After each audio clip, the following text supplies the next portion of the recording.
Tungan social media ki maru web e-pau khar miyam da share tawjage KCP PWG update ki maikedi wafam khara thamlakli surmala KCP hairi bamyoy asina Ataibi da KCP PWG gi ming sijinaraga demand torumliba asi PWG ga hiram amata da mari leinade ireisa singda khanganjari haina KCP PWG update ki maikedi miyam da thamlakli Makha tarakpa update ta Nipan Suba Manipur Rifles ama masagi issue tauba service insas nongmai amana kapsin jaduna laikhidre hairi laikhidreba miyoi adudi Sirau Bazar dagi kabrabam ibomsa masagi sahina kuntraga humdoi apokpa laikhidreba sanaton gi masani hairi Thaudok asi ngarang numi jungba pung amaga minute Khoirom tarpa matamda thokibani mahak sugunu gi khungang khoisabi da posting tabani hairi Thaudok asi kari maram dagi thokibano haiba sapsana khangba ngamdre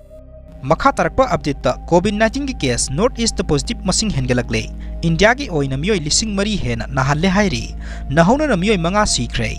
numit kharani gi mamangda lebak asigi awang nupuk state singi manungda ama oiriba Arunachal Pradesh ta mama oiraga da binupi ama yauna miyoi ahum COVID-19 positive oiba thengnabadagi test tawrubada masalum labi nupi aduna negative oiramlabasu nahona na Sikkim amasung Mizoram da mathang sina anoba case mari amasung ani thengnakibaga loinena region asigi oina punna thengnaba COVID-19 gi anoba case taragani thoi sukre haina Ministry of Health and Family Welfare gi chirol amana phongdorakre